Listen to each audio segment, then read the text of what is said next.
दोस्तों इस वीडियो में हम करेंगे अनसीन पैसेज करने की ट्रिक्स।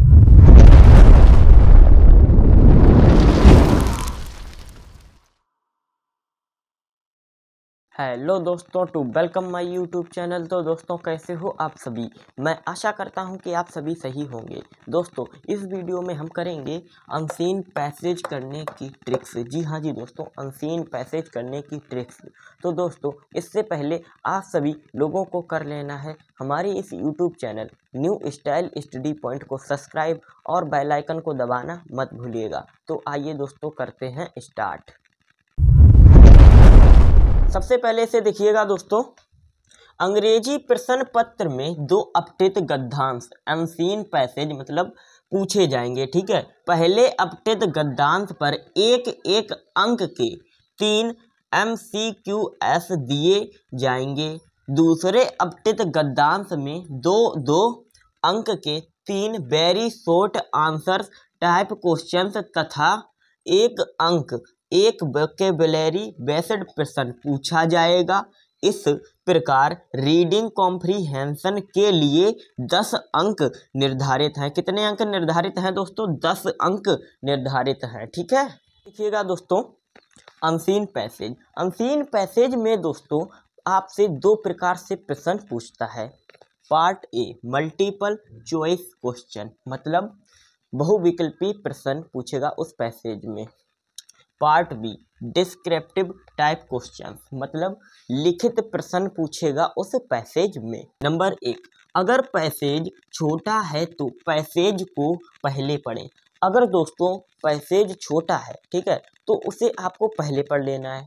ठीक है, नंबर 2 देखते हैं।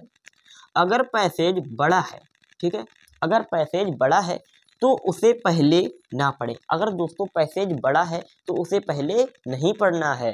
ठीक है, उसकी जगह क्वेश्चंस पहले पढ़ें। दोस्तों उसकी जगह पर क्वेश्चंस पहले पढ़ें। नंबर 3 देखिएगा दोस्तों, पैसेज को ध्यान पूर्वक 2-3 बार पढ़ें। जो आपको पैसेज दिया जाता है ना, उसे कम से कम ध्यान पूर्वक 2-3 बार पढ़ें। ठीक है, नंबर 4 देखिएगा, प्रश्नों को भी ध्यान पूर्वक 2-3 बार पढ़ें। प्रश्नों को भी ध्यान पूर्वक कम से कम 2-3 बार जरूर पढ़ें। ये बात हमेशा याद रखना। अब मैं दोस्तों आपको बात बताऊंगा, उसको हमेशा याद रखना।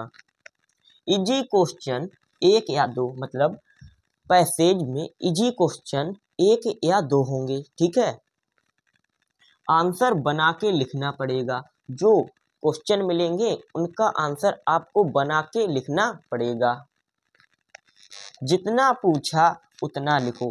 आपसे क्वेश्चन में जितना पूछा गया है ना, उतना ही आपको क्या करना है, लिखना है।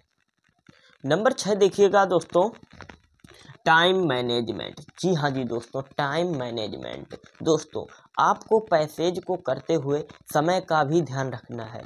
पैसेज में ज़्यादा समय नहीं लगाना है। नंबर 7 देखिएगा दोस्तों, उत्तर सदैव उसी टेंस में लिखना चाहिए जिस टेंस में प्रश्न पूछा गया है। देखिएगा दोस्तों, उत्तर उसी टेंस में लिखना चाहिए जिस टेंस में आपसे प्रश्न पूछा गया है। नंबर 8 देखिएगा दोस्तों, उत्तर लिखने के बाद उसे कम से कम 1 बार अवश्य दोहराना चाहिए। हाँ दोस्तों, उत्तर लिखने के बाद कम से कम उसे 1 बार अवश्य दोहराना चाहिए, क्योंकि ताकि गलती की संभावना ना हो। उत्तर दोहरा लोगे तो फिर गलती की संभावना नहीं होगी। नंबर 9 देखिएगा दोस्तों, दोहराते समय स्पेलिंग्स तथा ग्रामर के नियमों को भी ध्यान में रखिए। ठीक है, दोहराते समय स्पेलिंग्स तथा ग्रामर के नियमों को भी ध्यान में रखिएगा। और देखिएगा, जो गलतियां आपकी पकड़ में आ जाएं उन्हें ठीक कर दीजिएगा। जो गलतियां आपकी पकड़ में आ जाएं उन्हें ठीक कर दीजिएगा। नंबर 10 देखिएगा दोस्तों, प्रश्न का उत्तर दिए हुए पैसेज पर ही आधारित हो। प्रश्न का उत्तर दिए गए पैसेज पर ही आधारित हो। अपनी जनरल नॉलेज का प्रयोग ना करें। अपनी जनरल नॉलेज का प्रयोग ना करें। यहाँ पर देखो दोस्तों, ये एक डिस्क्रिप्टिव क्वेश्चन दिया गया है और ये दोस्तों यहाँ पर पैसेज है। ठीक है दोस्तों, ये क्या है, पैसेज है। और दोस्तों इसी पैसेज में इसका आंसर छुपा है। तो आइए दोस्तों इस पैसेज को करते हैं।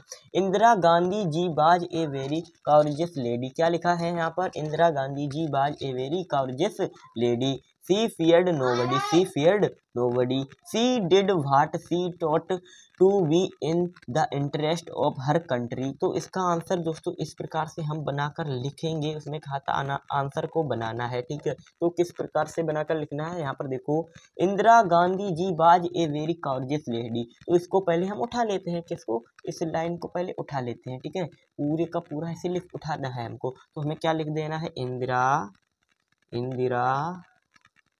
गांधी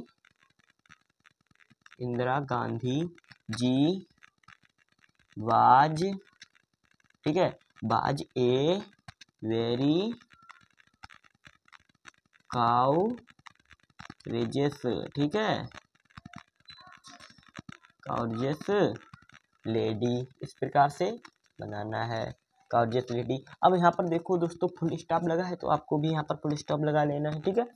अब यहाँ पर देखो सी फियर्ड नोबडी, इसको भी हमें उठा लेना है, ठीक है। What do you think about Indira Gandhi, तो यहाँ पर इसको भी हमें उठा लेना है। सी फियर्ड नोबडी, तो यहाँ पर सी फियर्ड नोबडी लिखा है, इसको भी हम उठा लेते हैं। सी फियर्ड नोबडी। इस प्रकार से हमने उठा लिया। अब दोस्तों इस क्वेश्चन में पूछा क्या गया है, अब वो लिखना है, वो मैन है। क्या पूछा गया है? What do you think about Indira Gandhi, ठीक है। इंदिरा गांधी सोचा, अब सोचने के ऊपर है प्रश्न, तो यहाँ पर कर देंगे she taught to we in the interest of her country, ठीक है। सी डिड, यहाँ से हमें क्या करना है? लिखना है। तो हम लिख देंगे सी डिड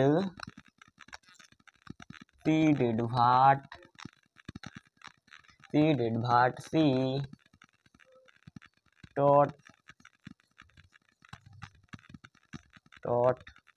टू भी नहीं आएगा, अब सीधा हम कर देंगे टॉट इन द इंटरेस्ट। तो अब यहाँ पर ये नहीं करेंगे, टू भी नहीं करेंगे, ये ध्यान रखना होता है।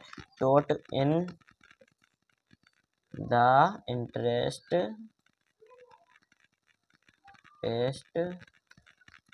Of her country.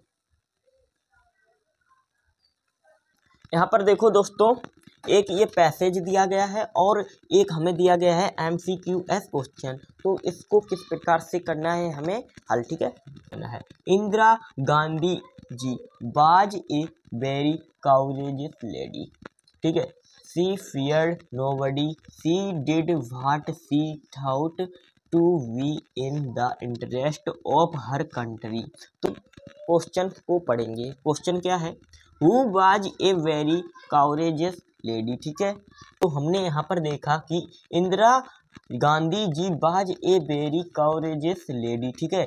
तो यहाँ पर कॉरेजियस लेडी कौन है? इंदिरा गांधी जी, ठीक है। तो यहाँ पर कोई एक ऑप्शन होगा इंदिरा गांधी जी का, तो पहला देखते हैं महात्मा गांधी। तो नहीं, ये गलत हो जाएगा क्योंकि इसमें इंदिरा गांधी जी दिया गया था। दूसरा देखते हैं इंदिरा गांधी, हाँ दोस्तों ये सही हो जाएगा। तीसरा भी दोस्तों गलत हो जाएगा क्योंकि इसमें नेहरू दिया गया है। चौथा में दिया गया है नन ऑफ दी, ये भी गलत हो जाएगा। ये रहा हमारा MCQ का क्वेश्चन। इस प्रकार से हम इसको करते हैं सॉल्व। दोस्तों इस वीडियो में इतना ही, मिलते हैं ऐसे ही अगली वीडियो में।